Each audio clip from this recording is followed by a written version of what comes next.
Welcome everyone to this session of the Berlin Climate Security Conference called Connecting the Dots on Conflict, Environment, Degradation, and Climate Change in the Colombian Amazon. My name is Julia Gorricho. I work for WWF as Senior Advisor for Colombia, and I will be your host today. Before starting, please be aware that translation is available for this event.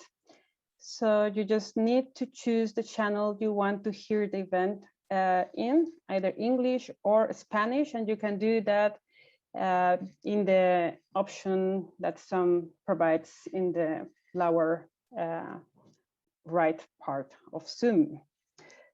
Okay, so let us start. This session will discuss the findings of the new report called A Dangerous Climate, Deforestation, Climate Change, and Violence Against Environmental Defenders in the Colombian Amazon. This report was produced by Fundación Ideas para la Paz, Adelphi, and WWF in conjunction with 6 environmental NGOs in Colombian and Parques Nacionales de Colombia.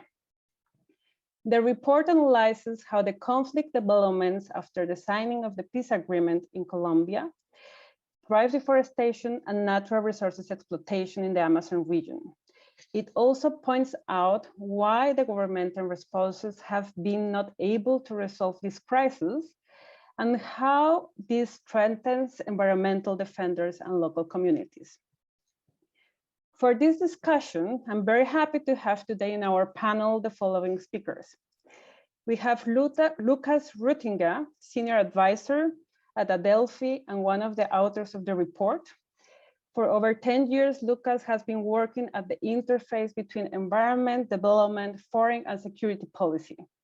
And Lukas will be presenting the main findings of the report today. So welcome, Lukas. Then we will hear Alexander Bocanegra, Colombian Indigenous leader, President of the Association of Indigenous Council of San Vicente del Caguán, from the Pijao ethnic group of the Yaguará Dos Reservation. And Alexander will share with us his own experience as defender of the environment and human rights in Colombia. Bienvenido, Alexander. Afterwards, Rodrigo Botero will speak. Rodrigo is the Executive Director of the Fundación para la Conservación y el Desarrollo Sostenible. And in the last 20 years, Rodrigo has promoted strategies regarding environmental management and conservation in Colombia based on dialogue. Today, Rodrigo represents one of the strongest voices of the Colombian civil society, pointing out key elements of the crisis the Colombian Amazon is facing. Welcome, Rodrigo. And finally, we have Juan Carlos Garzon, Research Associate at the Colombian think tank Fundación Ideas para la Paz. Juan Carlos is an international advisor on security and drug policy reform, and is also one of the lead authors of this report. So after Juan Carlos, we will have a Q&A session. Please write your questions for the panelists in the Q&A function below. And with that, so let us start. So Lukas, the floor is yours. Thank you. Let me share my screen and the presentation. 1 second. So, can you see it? Yes? Okay, very good. Yes, so my name is Lukas Rüttinger, and I'm happy to present some of the main results of the report with you today. So let me start with why we actually wrote this report. So you might have seen media reports like the ones on the screen right now. So for the 2nd year in a row, Colombia has seen the highest number of killings of environmental defenders in 2020. And at the same time as the security conditions for environmental defenders have deteriorated, also deforestation rates in the Colombian Amazon have skyrocketed. So since 2016, the loss of primary forest in Colombia has been greater than any year previously recorded. And these 2 data points are indicators for a growing security, human rights, and environmental crisis in the Colombian Amazon. And that was the focus of our report, to kind of broaden the understanding of this crisis. So what is driving this crisis, especially what changed after 2016 and the signature of the peace agreement. We also looked at existing strategies and responses, what worked, what didn't work, and then based on this analysis, we provided recommendations for the Colombian government, civil society, and the international community. The research process included a comprehensive literature review, and then we FIP conducted online and in-person interviews during 3 field trips to Meta, Guaviare, and Putumayo in February, March, and April this year. And then, as Julia already mentioned, we also had a working group that helped us shape the questions, identify interview partners, provide us with data, and reviewed the report, consisting of 6 civil society organizations and the national parks of Colombia. So what did we find out about the current crisis? The current crisis really has its roots in the country's 50-year long history of armed conflict, the history of illegal armed groups, and the mismanagement and exploitation of natural resources. So this crisis has been long in the making. But the dynamics of conflict and environmental degradation really changed significantly after the signing of the peace agreement in 2016. And I will not go into too much detail about the history of the conflict, but I just want to outline 2 points that are important. One is that the control over and the exploitation of natural resources and illegal economies have played an important role in the conflict since its beginning. And at the same time, and paradoxically, the armed conflict also had an environmental conservation effect. So the Colombian Amazon showed less deforestation than neighboring countries, not only due to conservation efforts, but also the de facto barriers that violence imposed on the entry, especially of large-scale legal extractive economic activities. So what has changed now? So while illegal armed groups have maintained their interest in natural resources and the control over them, some of their behaviors and practices have changed since 2016. So what we see now is a new, complex and ever-changing network of illegal armed groups, private actors, and corrupt officials that use the power vacuum left by the demobilization and disarmament of large parts of the FARC to expand their power and illegal economic activities. And as a result, we saw an increase in the magnitude, intensity, and speed of resource exploitation. So what is driving environmental degradation and insecurity?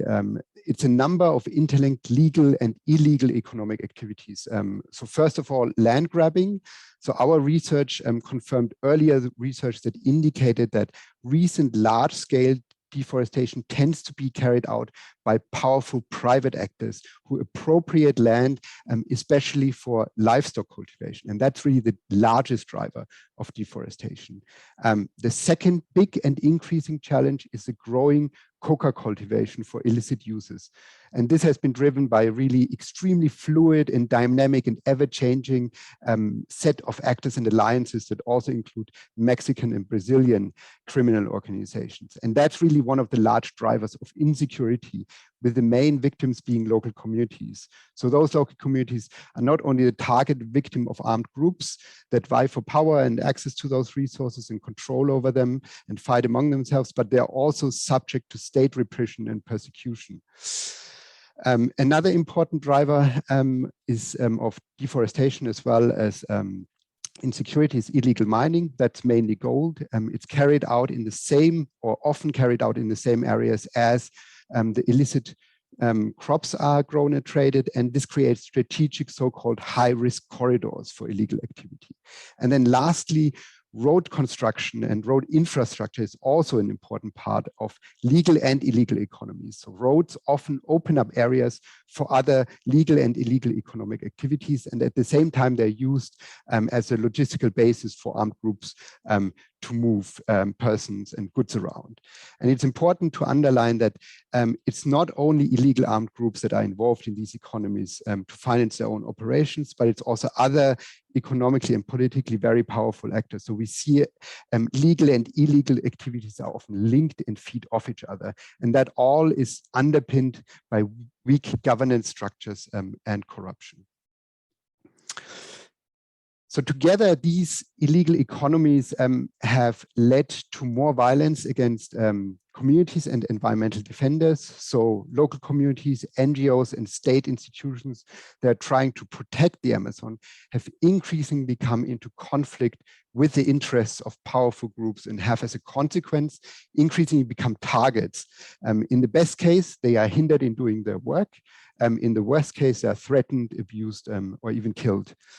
And on the other hand, the conflict-driven degradation of the Amazon ecosystem contributes, on the one hand, to climate change. So it contributes to global climate change because forests lose their carbon storing functions, so that directly increases emissions. And at the same time, the degradation of the environment and ecosystems increases the vulnerability of local communities to the impacts of climate change. And the role of local communities in these dynamics is complex. So they face, of course, the overlapping risks of conflict, climate change, environmental degradation, which affect their human and physical security and undermines their resilience. And at the same time, also these vulnerabilities can feed back into conflict. For example, increasing livelihood security can also play a role or a factor into driving recruitment by illegal armed groups. So together, these dynamics have created a vicious circle of increasing instability and environmental degradation. And the longer the crisis really continues, the greater climate change impacts will be, and the weaker ecosystems and social institutions that are crucial to breaking this vicious circle will become. So just quickly, how can we break this cycle? What can we do? Really breaking this complex interaction is only possible if we address the different dimensions of this crisis. And we propose 5 main lines of action to do that. The first one is to, and maybe the most immediate and most important one, is to improve the protection of local communities and environmental defenders. So up to now, the protection mechanisms that have been instituted didn't have the sufficient resources and capacities and have failed to significantly reduce security risks. So it needs more political attention and sufficient financial and institutional capacities for these protection measures. Second, we need, of course, to address deforestation and illegal activities, but as part of a broader peace strategy. So the military and security operations that were set up to curb deforestation have largely failed to address the widespread insecurity and environmental degradation. Instead, they have been a source of concern for, especially for local communities, because of the alleged abuse of force and human rights violations.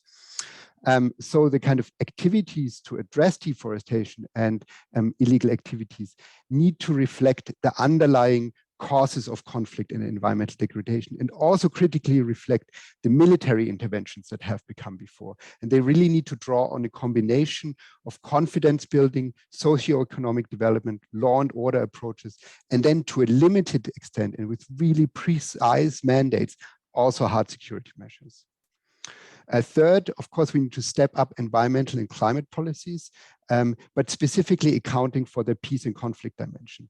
So in the past, a lot of the activities on environment and environmental programs have often failed to properly include local communities and to address the root causes of the conflict. So at the very least, environmental protection and climate action needs to be conflict sensitive and inclusive, but even better, it should also actively help to build and sustain peace.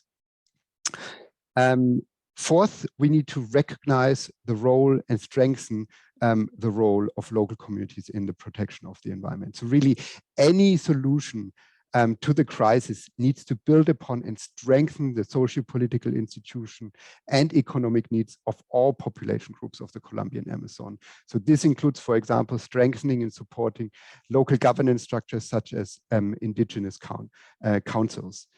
And then lastly, we also need to embark on the longer term effort to transform the root causes of the crisis and really build long-term resilience to climate change and conflict. So only if we do that can we succeed, all of the activities that I just outlined can really only succeed if we embed them in kind of a longer term strategy for peace and security that needs to address broader social and economic needs, while also restoring trust and cooperation between communities and the Colombian state. And although these kind of activities are more longer term, they need to start now. They can and should be implemented in parallel with the actions outlined before. And with that was, I know, a very fast run through, but I hope my co-panelists will add a bit more detail to this, and we can address some of the things also during the questions. Over to you, Julia. Okay, thank you very much, Lukas, for that snapshot of the report. I think you gave us a little bit of a flavor of what is in the report, and when you have the report already online and it has a lot of detail and data and case studies that provide the arguments that Lukas just put forward. So I would like to remind the participants that you can start sharing your questions for the panelists in the function for your Q&A session. And so let us move to Alexander. Alexander, thank you very much for being here today. You're connecting from Colombia, and we would like to hear from you. You have been actually experienced yourself a lot of the tensions and the dynamics the report outlines, and that was one of the main objective of producing this report. So please share with us your experience as defender of the environment and human rights in Colombia.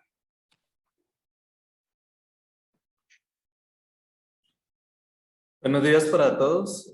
Sí, como lo dice Julia, pues yo creo que el Estado colombiano nos ha obligado a algunas personas de empezar una lucha prácticamente sola por proteger nuestros territorios, y pues ese ha sido el caso mío, que llevo ya hoy para 5 años de liderar un proceso con la comunidad del resguardo Llanos del Yaguara 2, que hace parte y está pues como vecino del Parque Nacional Chiriquete, donde pues hemos sido desplazados de nuestros territorios en los años pasados, en el 2004, y que pues con el proceso de paz empezamos una lucha por regresar a nuestras tierras y regresar con garantías. El acuerdo de paz fue algo que abrió esas puertas y que nosotros tomamos como inicio de partida para la protección del territorio, pero pues como lo presentaba Lukas, es complicado, muy difícil para nosotros defender nuestro territorio, porque pues el acuerdo de paz abrió muchas puertas y muchos vacíos del Estado colombiano en el tema de ordenamiento territorial y de tierra como tal. Y pues nuestro territorio es bastante extenso y pues llegó demasiada gente ajena a él. Mientras estuvo las FARC, pues hubo un poco más de control, pero cuando se abrió esta puerta, pues ganaderos,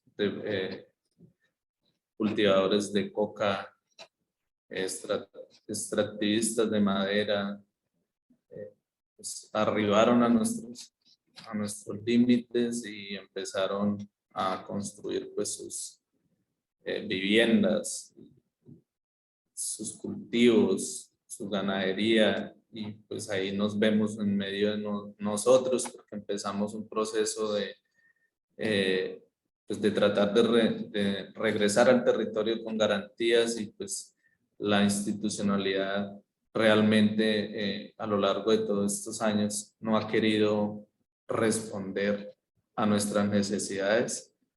Y pues esto nos ha llevado a hacer acciones individuales como comunidad, en empezar a hacer un control territorial con las personas que regresamos al territorio pues por nuestros propios medios.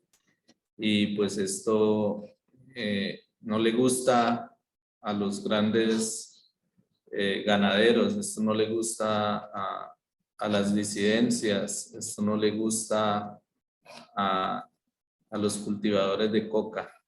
Y empezamos a quedar nosotros los líderes como el que está tratando de ponerle obstáculos a esas actividades que ellos tienen.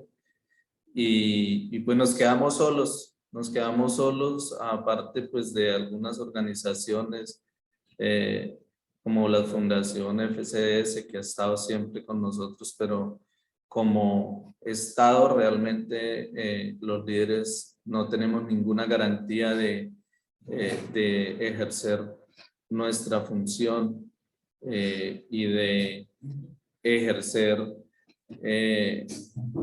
pues nuestro liderazgo libremente. Seguimos siendo amenazados, particularmente yo en este momento tuve que salir del territorio.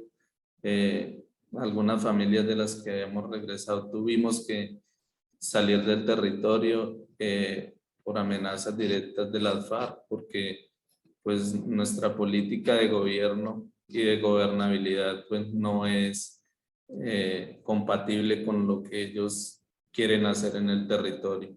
Y pues todo esto ha llevado a que nosotros tengamos que nuevamente salir del territorio, y esto es lamentable. Esto está pasando con Yaguara, pero igual está pasando en otras comunidades que manejo, donde ya también hay incidencia por estos grupos armados y nuevos grupos que están llegando, nuevas estructuras que están llegando al territorio detrás de el narcotráfico. Y pues realmente en este momento no hay garantías para nosotros los líderes, la institucionalidad no responde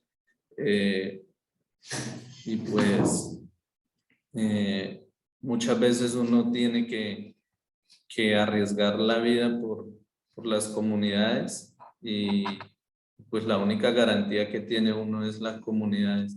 Pero si todo lo que nosotros como líderes hacemos no se ve reflejado en el territorio porque la institucionalidad no ayuda, pues realmente ahí es donde empiezan las situaciones de amenaza más directas hacia los que estamos en cabeza de todos estos liderazgos y en cabeza de proteger el territorio, como lo es pues en el caso mío.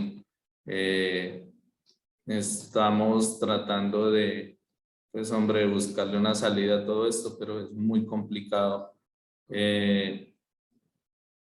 No hay realmente una política clara de ordenamiento territorial en nuestras comunidades, con los campesinos, y pues esto ha abierto la posibilidad de que cualquiera llegue, arme una casa, tumbe hectáreas de montaña y diga ser dueño de eso. Y ese es el caso de la mayoría de los pueblos indígenas de Colombia. Es lamentable que llevemos más de 900 líderes asesinados en el 2020 y eso sin sumarle los de este año. Yo he estado tratando de hacer grandes esfuerzos porque, hombre, no siga pasando lo que pasa en la mayoría, y eso que no todos denunciamos, no todos somos y tenemos la valentía de pronto y la convicción de que si denunciamos podemos recibir apoyo del Estado y de algunas otras organizaciones. Entonces es incalculable los casos que pasan, porque muchas veces eso ni las noticias colombianas lo pasan, pero nosotros sabemos que está pasando y que está acrecentándose con los líderes sociales es incalculable las amenazas que hay, y aparte de eso, pues el Estado no tiene una política clara de seguridad para nosotros. Estamos en esto, estamos tratando de ayudar, pero si realmente no hay inversión y no hay políticas claras, políticas públicas claras, políticas del gobierno que ayuden a proteger la Amazonía y ayuden a proteger los resguardos, a proteger las reservas, los parques nacionales, pues realmente no sabemos a dónde llegar, porque si ni el Estado es capaz de frenar la violencia que hay, a los grupos armados que hay, pues imaginen nosotros que no tenemos armas, la única arma de nosotros es la unidad. En el caso de los pueblos indígenas es la unidad, pero pues ahí también ya se empiezan a evidenciar grietas, porque no todos estamos dispuestos a dar la vida por el territorio y por los demás. Absolutely.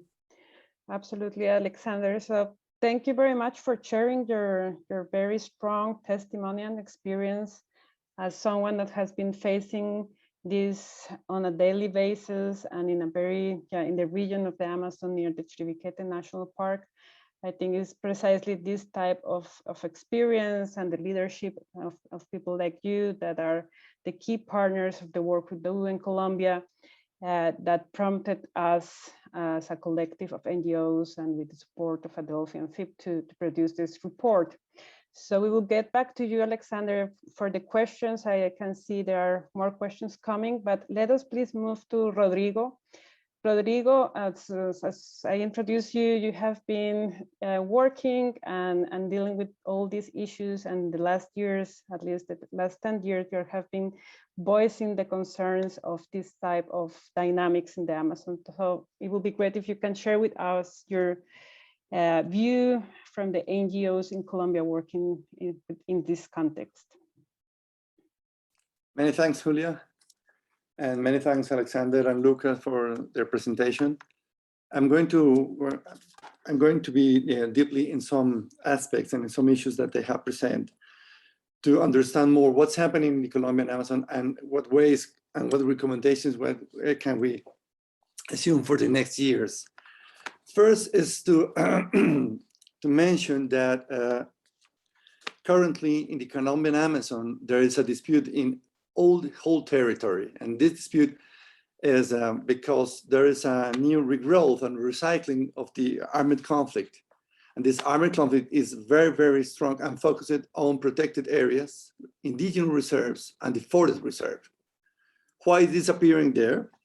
Because there is a very, very, very important land grabbing process, and this land grabbing process is the difference between what's happening now and what's happening before the peace agreement.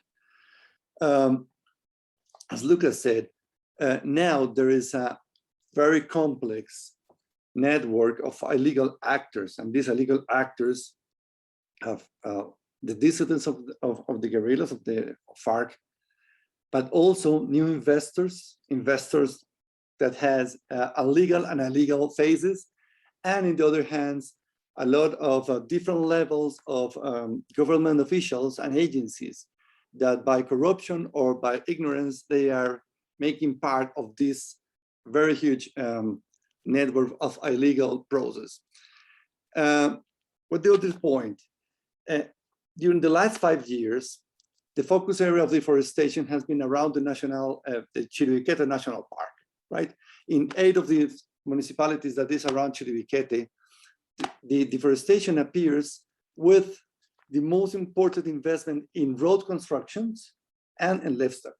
So you can imagine that this is not only a process with local vulnerability communities, but now there is appearing a lot of new investors, national investors and foreign investors, that now appearing in the territories doing these alliances with illegal economies. It's important to mention that in this context, the government officials, in this case of national parks, or the environmental agencies, regional agencies, have been threatened. And they have been threatened, and in many cases, there is a lot of new territories with absence of these environmental officials. And it's not only, unfortunately, this is not only about the environmental officials, because in many areas of the Colombian Amazon, the environmental officials is the unique presence of the state. So you can imagine that there's now a lot of areas without presence of the government.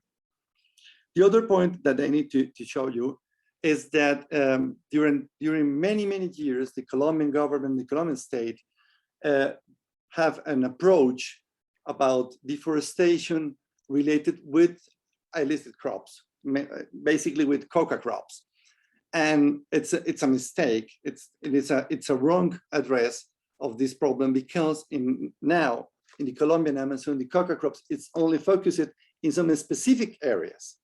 And if they do a lot of efforts through the eradication of coca crops, but it not has any type of relation with these new conditions of the investors and the land grabbing process. In some cases, the coca crops, illegal meaning, is their money is doing money laundering through the land grabbing process. But this is the real link. So if the Colombian government continues their strategy, for example, with the Artemisa operation, the Artemisa operation is an operation between the military forces and the environmental prosecutors. But during the last years, 3 or 4 years, as Lukas mentioned, right, the Artemisa operation is only going, they have only hit the low level of the illegal chain. And of course, there's many communities concerns about what's happening with them and with the human rights, and what's happening in new operations that could be not only violate human rights, but also creates this, the perception of corruption. Why? Because the high levels haven't been hit now, right? So in our analysis, it's important to mention that if the Colombian government needs, right, to have a different type of approach about law enforcement, they need to hit the high level of the chain. And the high level of the chain, maybe it's not on the ground, maybe it's in other areas where the financial capacity needs to be heading, where politicians or corrupt officials have been involved, and other type of key actors that it's determining the land grabbing process appears. And finally, I need to mention that around the other problem, that is land titling process. As you know, the Colombian peace agreement shows its first point of this agreement is about rural reform, an integral rural reform that had not been appears in the horizon. The rural reform is maybe the key point of this process to change the trend of deforestation, human violations, displacement, and this dispute and this fight around the land rights process. So in our opinion, the Colombian government needs to go beyond the classic environmental laws and strategies, and needs to involve the rural reform as the key point, as the key element, to involve local communities, to involve a lot of vulnerability peasants that is around these areas, right? And take the control of the access of lands. Access of lands, it's not only titling process. Of course, but in the case of the indigenous peoples, to recognize their management, their authority, right? And their own models of development. And finally, it's important to mention that the Colombian government needs to change their view about development in the Amazonia. As you said, Lukas, many areas with governmental investment, specifically in roads, has been made by the government. Why? why this lot of roads appearing in the same areas where deforestation is appearing and where the livestock is growing up? Because there is a view about this, a contradiction inside the government around protection of forests. At the same time, they are looking with good eyes where livestock is growing up as a classic model of economic development. So this is only an example, because there is a lot of different type of economic models that this now needs to change in the Colombian government. But maybe if you can read the inform, you can see it with more detail. So this is my opinion and my recommendations for this report. Julia, many thanks. Thank you very much, Rodrigo, for providing your insightful analysis and experience as someone working in this region, as many of us, and showing what the difficult context it is and the different layers we are dealing with when we are trying to make or conserve the Amazon in Colombia, or promote a sustainable use of the natural resources. So let us come to the last panelist today, which is Juan Carlos Garzon. And Juan Carlos, just a brief reaction from you, from the Fundación Ideas para la Paz, which is the think tank looking and thinking in Colombia a lot about peace and conflict, and you have been also very active on the illicit crop substitution. So the floor is yours, Juan Carlos. Thanks, Julia. Thanks for the invitation to this event and for being part of this joint effort. Based on the report and the comments made in this discussion, I would like to react highlighting three main ideas. The first one is that we face a crisis in the Amazon that is not completely new, but has gotten worse. And why? First, because, as Lukas mentioned, we have a confluence of multiple risks. It is not only an environmental problem, but also a security problem. As you can realize, that sounds logical, but in practice is very complex. Second, we are in a crisis because of the lack of states' capacities and the weakening of community responses in a context of transition after the peace process. For example, as Alexander shared with us, indigenous communities are particularly hard hit, losing their land and becoming victims of violence and displacement. And the third reason for this crisis is that the decisions and measures to respond to the crisis are not working. Protection measures not have enough resources to be implemented. As Rodrigo mentioned, a large military operation, such as Artemisa, has been a source of concern for organizations, leaders, communities, due to the abuse of force and the tensions generated within the communities. Different local actors interviewed for this report state that military actions contribute to increasing the vulnerability and risk for communities, environmental defenders, and state officials, as they can become targets for retaliation by illegal armed groups. A second idea, the peace agreement modified the dynamics of conflict and environmental degradation. The peace process and the partial disarmament of FARC created a vacuum of regulation that has allowed the exploitation of natural resources as an illegal economic activity. But listen, as Rodrigo said, it is not only drug trafficking and coca crops, but also land grabbing, unregulated gold mining, livestock, and agriculture. They are key drivers of environmental degradation and also increasing violence. And regarding to the implementation of the peace accords, I would like to emphasize that the progress has been slow, especially with regards to comprehensive rural reform, as well as the development actions. The peace agreement is not the solution to all the problems, that is clear. But as Alexander shared with us, it is still a hope for leaders and communities who continue to see this process as a window of opportunity. And a third idea, the most important task now is to protect people from direct violence. The military and police response are important, but it is not enough. You cannot just do that by fighting against environmental crime. it is also necessary to work for the security of the communities in a broader sense, combining natural resources protection with investment in the social and economic needs of marginalized communities. In summary, a global agenda to respond to climate change must be supported by a local response to protect vulnerable communities.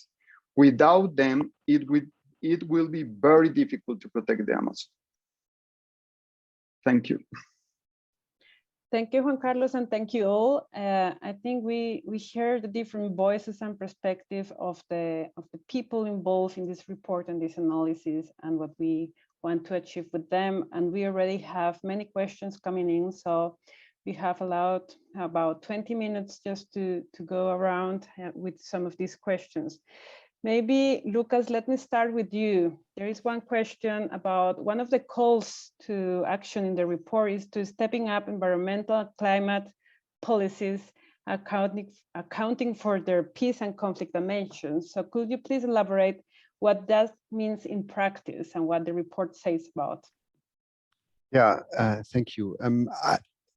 I mean, I think the general thing is to make sure, as I said, that environmental policies are conflict sensitive so that they don't increase in existing conflict dynamics, but more importantly, that they actively contribute to building and sustaining peace. So maybe just two examples. We talked about national policies, different policies were mentioned. One is also the national policy for the control of deforestation and the sustainable management of forests, so CONPES. Of course, that first of all needs enough resources and it needs to be ensured that it's properly implemented. But it also needs to be made sure that it doesn't just rely on coercive military and security approaches, but that it's rather a policy that's compatible with local livelihood needs. What Juan Carlos said, that it really links local livelihoods and environmental protection, and it takes into account local structures and helps strengthening them. Another really important part of linking these different policy sides is providing funding and support for programs and projects that specifically integrate peace building, climate and environmental action. And that can really build upon experiences on environmental peace building from Colombia. So there has been a long history of environmental peace building projects, projects around natural resource management and how that can be used to really build local peace. And that needs to be harnessed and upscaled. And linked also to what's happening in other countries around the world on environmental peace building. And for one, using examples from Colombia to inform what's happening in other parts of the world, but then also what's happening in other parts of the world to inform Colombian action. Thank you, over to you. Okay.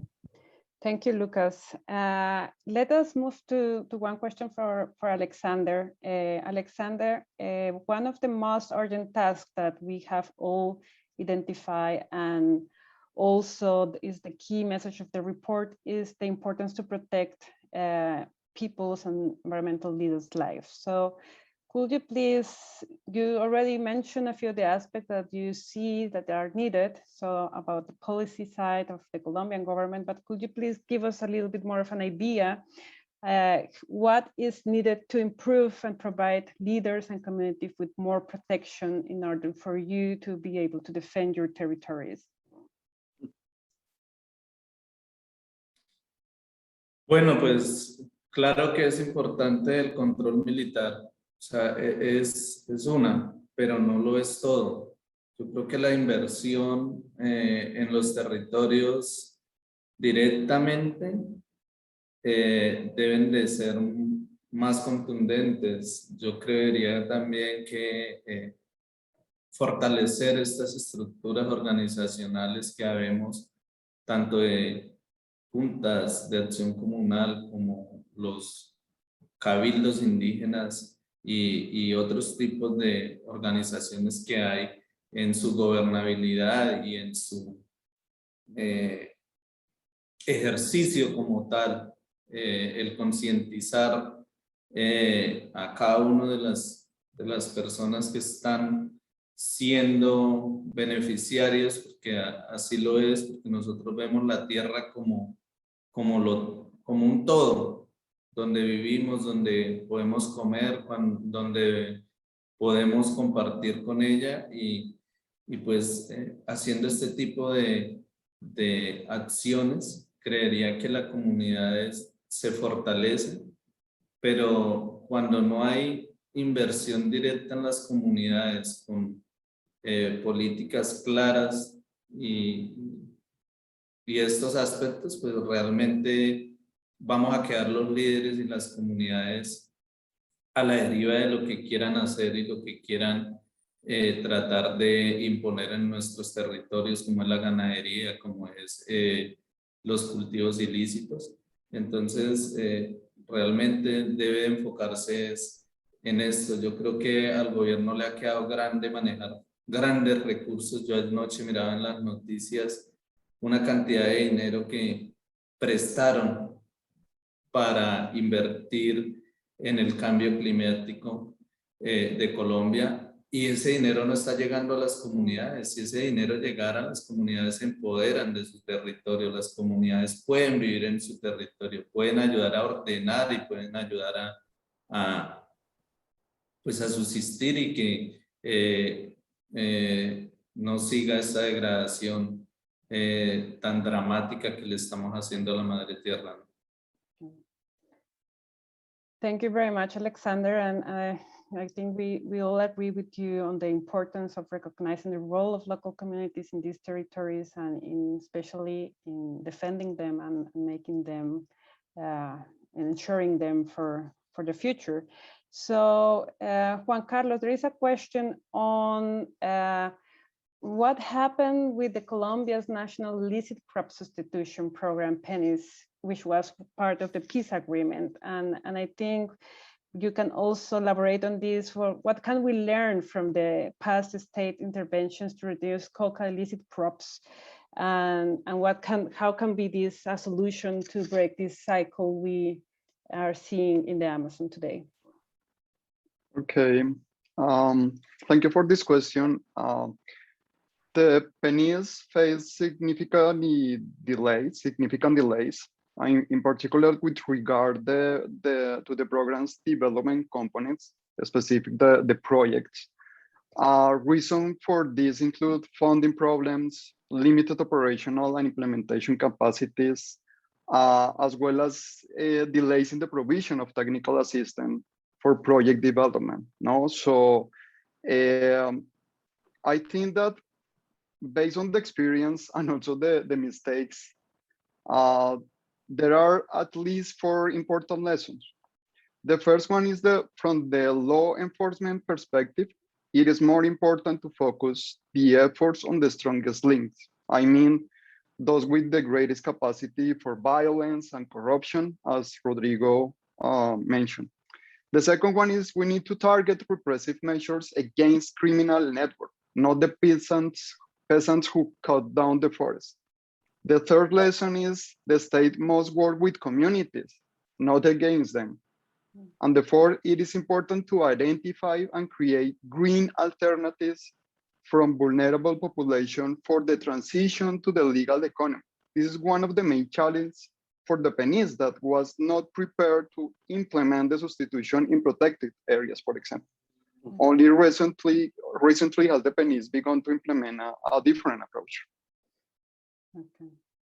Well, I think that's very important lessons, and we already have in Colombia a few of these experiences that can definitely inform future interventions in the Amazon. So, Rodrigo, there are 2 questions that I think you are best positioned to answer. So the first one is if there have been a role for private security companies in this situation that we are seeing in the Amazon, and what role have they played, if they are part of supporting some of the human rights crises that we are seeing, or they are actually providing security. And the second question I would like to ask you is, as you know, last month, President Duque announced that military campaigns such as Artemisa that you already mentioned will continue as a permanent measure to address deforestation and illegal economies in Colombia. So what is, from your experience, and you mentioned already, is this the right path for Colombia to deal with this crisis we're seeing, or what is needed to actually do like a more integrated response to this?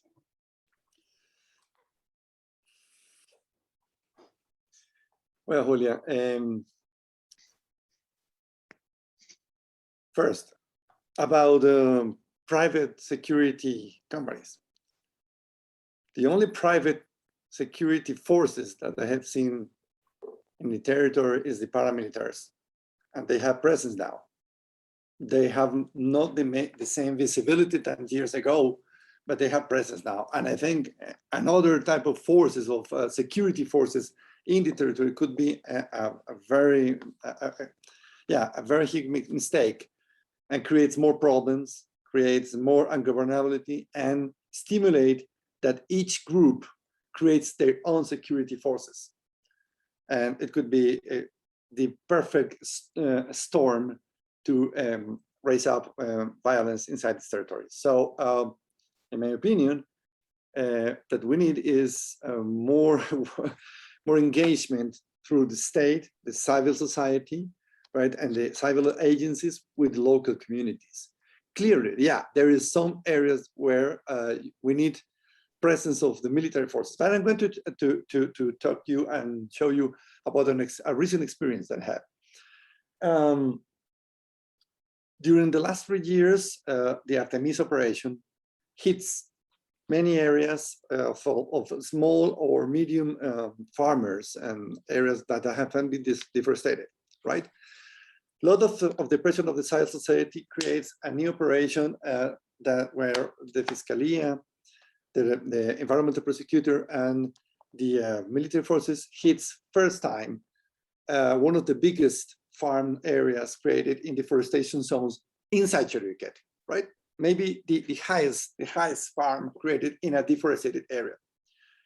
And for my surprise, and the surprise of the military forces, no more than 2 months later than the operation, again, in this area were presence of cattle, people, and continued deforestation.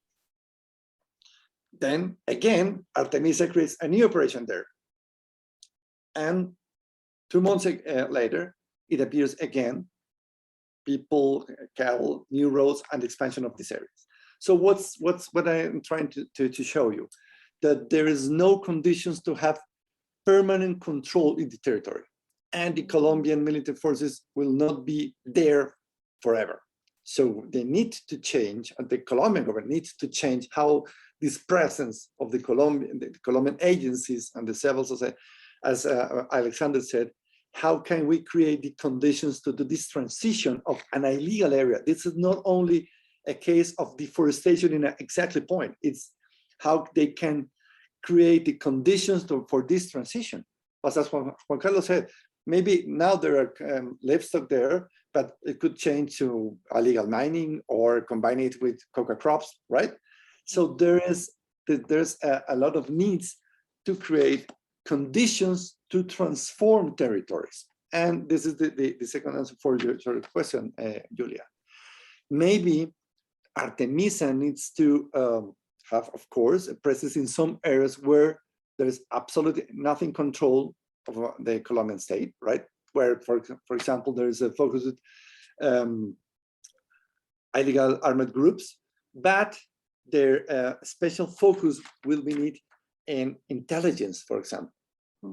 Maybe the military forces have the strongest intelligence group in Colombia, right? And maybe they can understand and know and find who's in the final step of the illegal land grabbing.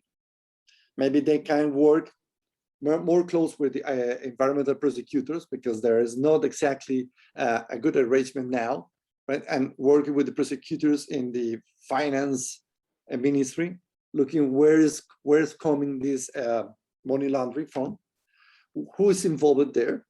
They need to work also with the courts, because if we are talking about corruption in Colombia, we need to work with the judicial system, because the courts is related with the investigations with these high-level politicians that could be involved there. So we need to change Artemisa in a special force, task force, to hit the high level of this illegal network. And we need to develop and to implement our last improve of the environmental law framework that have been approved in Colombia a few months ago, right? If we can do this arrangement with an Artemisa looking to hit the high level of the illegal network and to implement this new law enforcement framework about environmental crimes, who is specifically created to hit the high level. Maybe Artemisa could be a good tool, but not the, the main approach, right? It is a good tool for change this trend. Okay. Well, thank you for that, Rodrigo. It's definitely one of the main topics to discuss on how these strategies can play a role in the Colombian Amazon.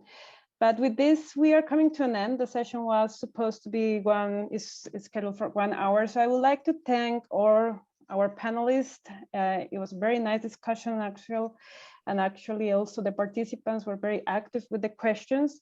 And as a Colombian myself, committed to highlighting these issues we discussed today, I would like to point out that one of the main objectives of this report is that although we recognize the importance of the much-awaited peace agreement in Colombia that did mark a new chapter in our country, it is also essential to acknowledge that if the implementation of this peace agreement is slow and does not take into account the new dynamics we are discussing, we will not be able to break the cycle of violence that claims, as we heard from Alexander, more and more victims and contributes to the destruction of key ecosystems, as Rodrigo very much shared with us. And I think, speaking from the group of NGOs that promoted this report, we are committing to highlighting these issues, to recognizing the importance of working and supporting local communities in the Amazon, and also to design our work and interventions according to this tasking context. So remember, the report is already online. Please read it, share it, and keep the discussion going. I do hope we inspire you today to keep this discussion and conversation going. And thanks for joining, and have a very good day or night where you are. Thank you very much. Thank you. Goodbye. Bye, Lucas. Bye, Julia. Gracias. Ciao, Juan. Chao, Rodrigo. Chao, Alexander. Ciao, Alex. Gracias a todos. Gracias, Julia.